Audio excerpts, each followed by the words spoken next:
Heat. Heat. Tough on men. Hard on everything in the world. Heat is hard on engines. That's why every car has a cooling system. Did you ever wonder where the water goes in the cooling system of your automobile? The water goes down through the radiator, then to the water pump, which forces it on.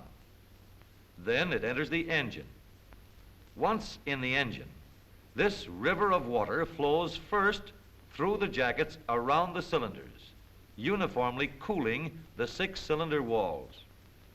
Next, the stream goes up into the cylinder head, where its direction is so controlled as to drive it against the valve seats. Leaving the valve seats, it circulates through the head, and after it has done all the cooling it can do, the water comes out through the hose at the top and flows back into the radiator.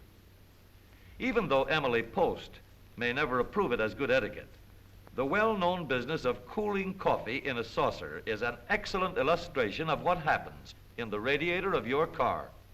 In the saucer, the hot coffee is spread out thin over a large area so that the heat has a chance to escape. Cold is only the absence of heat, and heat doesn't just disappear. It has to be carried away through the air. Now, if you blow on the coffee, that helps a lot. Even more heat is carried away by the greater circulation of air. That's why large surfaces help heat to escape fast. More liquid is exposed to the air. More heat is carried away. Now let's put a cover on the saucer. Stand it up on end. Run tubes through it like this. Put a fan over here. And what have we? A radiator. A big surface plus air circulation. That's what carries away the heat from the water in the radiator of your car. As you can see by the smoke, air is pulled quickly over all the surfaces of the radiator by the action of the fan, which also circulates air around the engine. As the engine gets up speed, we get additional help in cooling. Air is forced more rapidly through the radiator. After a certain speed is reached, we could do without the fan. But inside the engine is where the water does its work. The temperature inside an automobile engine is just as important to the engine as the temperature of a room is to people.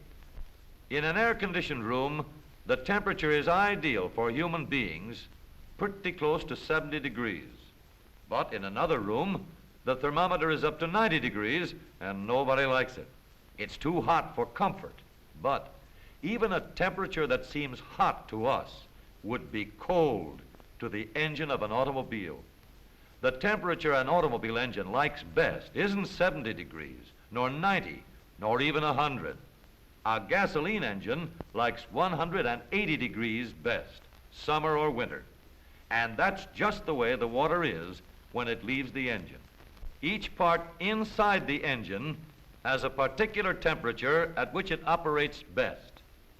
In the water jacket, close to the cylinder wall, it's 212 degrees, just hot enough to boil water. Between the piston and cylinder wall, the temperature is about 350. And inside the metal, in the top of the piston, it's about 600 degrees, hot enough to boil mercury. Up in the combustion chamber, where the gasoline burns, the temperature is about 3,000 degrees, and that's hot enough to melt steel and then some. That whole working gang inside the engine has to have just the right amount of water in order to keep operating at just the right temperatures, neither too hot nor too cold. What would happen if they didn't get that water? Well, we all know what happens to metal when it gets hot. When steel gets hot, it expands. That's why there is a gap between rails in a railroad track. The gap protects the rails from buckling when they get hot and expand. Foundries use the same principle in making locomotive wheels. The flange is heated until it expands, then it is slipped over the wheel so that when it cools, the flange will contract again and fit tightly over the wheel. The metal inside an automobile engine also expands when it gets hot. And if all the water suddenly boiled away, every part in the engine would over-expand. Then nothing could move, and the engine would almost melt. It would be ruined. That's why it's important to keep your radiator always full. The valves which let the fuel in and let the hot burn gases out are at the hot spot in the engine. They must have a special water spray. They're not content with just ordinary cooling. The valve is being cooled all the time it is on its seat. So the cooler the seat, the cooler the valve. To make sure the seats are cool, water is squirted directly on the valve seats. The cooler the seat and valve, the harder they are and the longer they will last. This kind of cooling keeps valves working efficiently and gives them a long and useful life. In the modern car, all the parts inside the engine get treated to a new kind of cooling. These water jackets run the full length of the cylinder, assuring uniform cooling over the full length of the cylinder wall. This also means that pistons are kept cooler, as they are always running against these cooler cylinder walls. Piston rings and pistons, properly cooled, keep in contact with the oil film on the cylinder walls. Oil temperature is kept down, cylinder bores remain truly round and straight. All parts run cooler.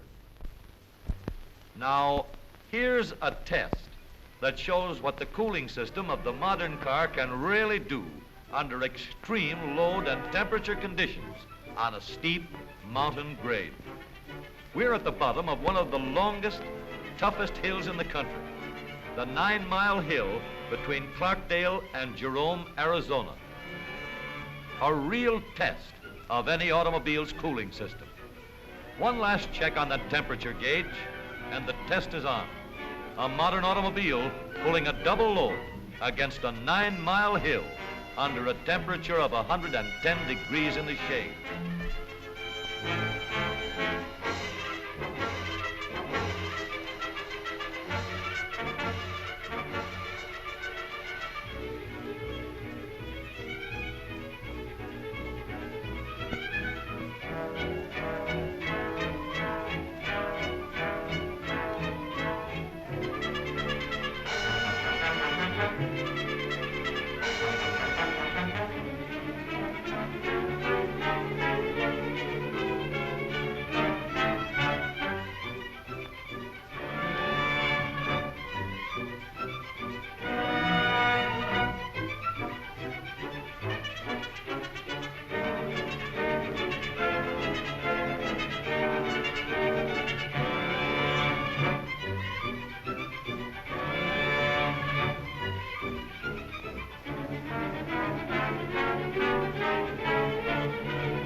It's 180 degrees, and we have a modern cooling system that doesn't have to ask odds of any condition anywhere, anytime.